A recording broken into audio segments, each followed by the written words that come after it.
Today we're reacting to Norwegian Kindergarten. What do the kiddies do in Norway? We're about to find out. Well, we're learning about different ways that European countries treat their people. Kids specifically. Yeah. Norway's outdoor children? Oh. This is a tale of two kindergartens in Norway where, unlike Scotland, children spend the bulk of their time outside. Oh. And evidently, they love it. Oh. That one hasn't.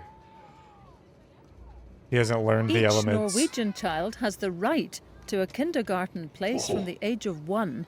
And now they have the right to a day a week outside too.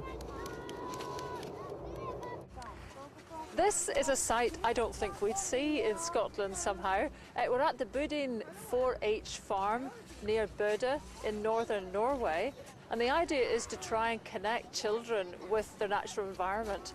The That kid here was are about to from get a mauled. school and from a kindergarten, and the kindergarten's been here all day. As you can see, there's snow. It's been snowing very heavily today. It's been -1, -2 at times. The kids are perfectly equipped for this weather. In fact, they're better equipped than most of the adults standing around here. And they've been out all day for 3 hours at a time playing in the snow. They fun. take their lunch in a little house outside, and they spend the bulk of their time absolutely fascinated by the animals in this farm, which they're allowed to touch, feed, play with, and generally that's so mess cool. around with. Pigs, Oh, they get to sheep, go into the cows pig and pen? hens, Wow. all part of a typical day for these children, who certainly know by the end of it that eggs come from hens. You could have some well-behaved children to let them do They that. see the whole Yeah. natural process is No something that is delinquents. quite extraordinary for us in Scotland, where we seem to have become very limited, very worried. What if the kids picked up an infection? What if one of the animals bit them? What if? But what if children continue to be so completely divorced from their own natural surroundings? Is that not something we should worry about? Hey, but now, I don't know, maybe Norway is doing the same thing, but now in the US, every kid is So here we getting are, a laptop or like a Chromebook or like a iPad in their classroom now.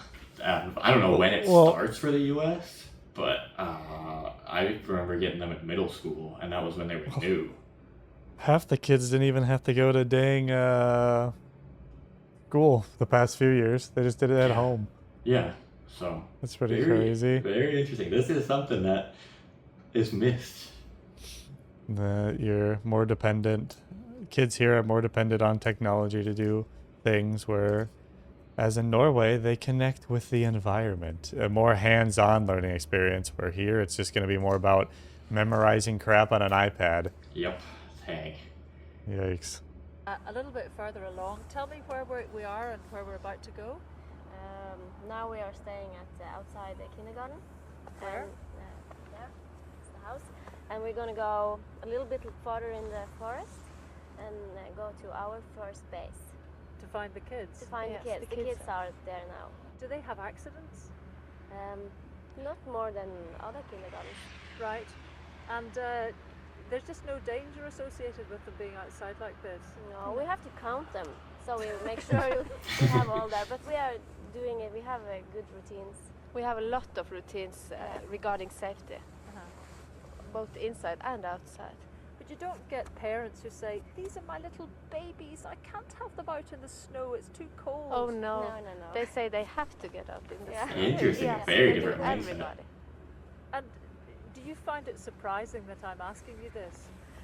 Maybe a little bit. It's a foreign world for us to have parents thinking like that. In Norway, that's not usual at all. It's normal to The kids have the are kids outside. yes. So I'm curious. We have a gap between us.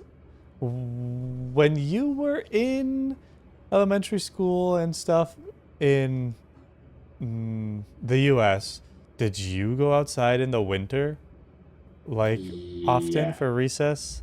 Yeah, I remember elementary school. The entirety of elementary school, we'd always do recess, and unless it was super cold, like super duper cold, we wouldn't go out. But I remember bringing like snow gear sometimes and stuff like that going out.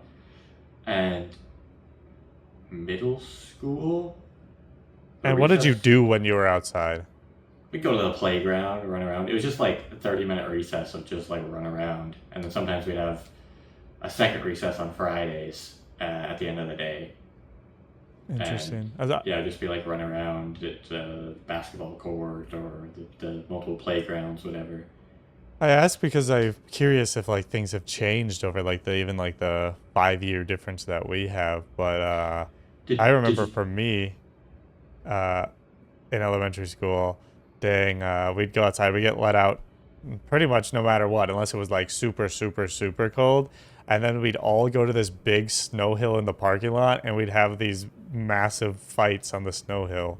Sometimes, yeah, that would definitely form sometimes for ours. We had a big area for ours. Did you have like the recess like that in middle school or high school at all? We in middle school we did. You could choose to stay inside or go outside, and then Okay. it was just like a big parking lot in the football fields and stuff. But yeah, elementary school, I just remember in the winter, like they're showing here, it was just king of the hill basically on the snow hill, and it got violent, very violent. There was some violence in recess every once in a while. Did you ever partake in the violence? No, not really. You're not a real Norwegian kindergartner. Maybe they have violence in Norwegian kindergarten, right? Yeah, Or is that just us Americans that love fighting? Maybe nowadays the children are practicing their Second Amendment rights on top of those snow hills. Maybe. Focus on the kids, and it's safe. It's really safe. We haven't had any accidents. A bit, some cutting and a bit blood and things like that, but not. That would happen inside too. So it's harmless, and they learn. That's how they learn, kids. And they climb up in the top of the trees and. Oh wow. But we make sure everything is safe under. So if they fall down, we make sure there's no big stones or small trees coming up, and so it's safe for them.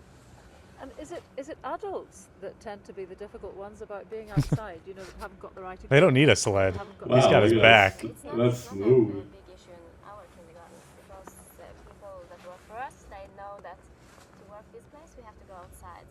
And you don't find a younger generation who are more keen on handbags? Handbags, what's that? That's the things that you carry around as fashion accessories, ladies? No? Oh, You know, that they are more. How they look, shoes? No, no problem at all. We live in a part of the country that fashion is like And Gore-Tex. Yes. So And- you're and actually models. You are fashion models of Gore-Tex. yes, we are. Flattering. Well, fashion models lead the way. Yes, thank you. Thank you very much. But waterproof clothing is no fashion accessory if you're outside all day. The Norwegians have a saying, there is no bad weather, only inappropriate clothing. And they're so right. Can you imagine then what it's like to live in a country that doesn't let children out practically at all?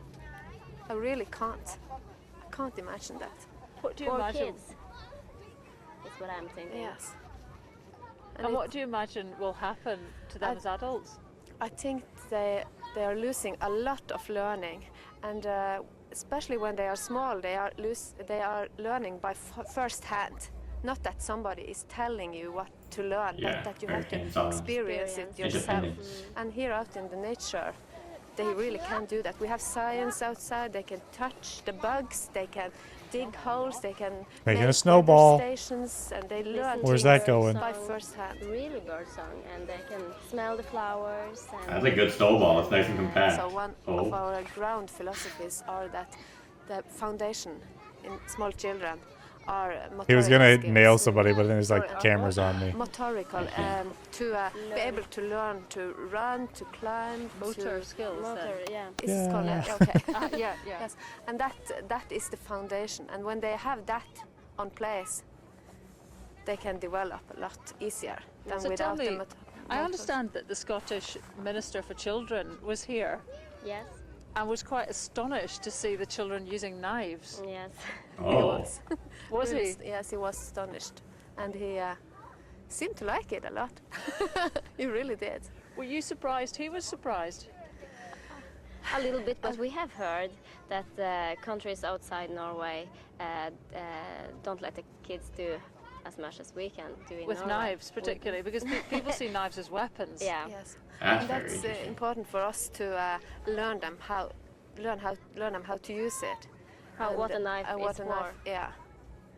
What you can use it for. And you don't have a big problem with knife crime here as a result of No. children using knives when they're Yeah, young. true, No, true. we don't at all. They use the knife for cutting sticks from the trees and making things, and they And- really like to do that. And we're making it safe Yeah. by having an adult beside them all the time. So I mean, like and, right there, that kid on doing top of it that, at, those two kids 2, right 3, there, yeah. most likely, if that was going on at my elementary school, they'd get yelled at and they'd have to get down. I mean, Where we had, America's we making had, a bunch of wussies. Yeah, we had like jungle gyms and stuff like that you could climb on. But if that would happen, I feel like the like people, the parents, not the parents, but the adults that were around would tell them to get down. And climbing a tree Yeah, would not go definitely well not climbing either. a tree. The time and So what did you say to the Scottish Children's Minister then? What was your message to him? Oh, that kid was face planted. a bit what we are telling you now, that this is the foundation. This is learning by first hand, and we said a lot. Did you say get your children outside too? And we said what we're saying to you, that we can't understand it being a problem, but we don't know your country and how things are there. So perhaps that is a question for us. Quite what are we so afraid of that we're keeping our children out of this wonderful outdoors?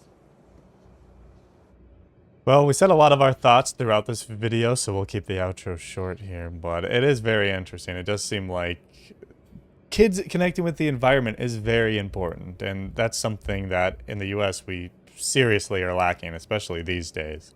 The only question I have before we go is, do they not let the kids out if it's like -30? Because they're talking about -1, -2, which I'm assuming Celsius is like 30 degrees Fahrenheit. When it's like -30 Fahrenheit, like basically -35 Celsius or whatever, I'm assuming they wouldn't let them out then, right? No, they get to learn how to wear face masks and True. thicker jackets. You need It's to a deal learning with frostbite experience. at a young age. First, Exactly. finger gone, that's your first lesson. That's what it's for. Thanks for watching, everybody. We'll see you in the next one. Bye.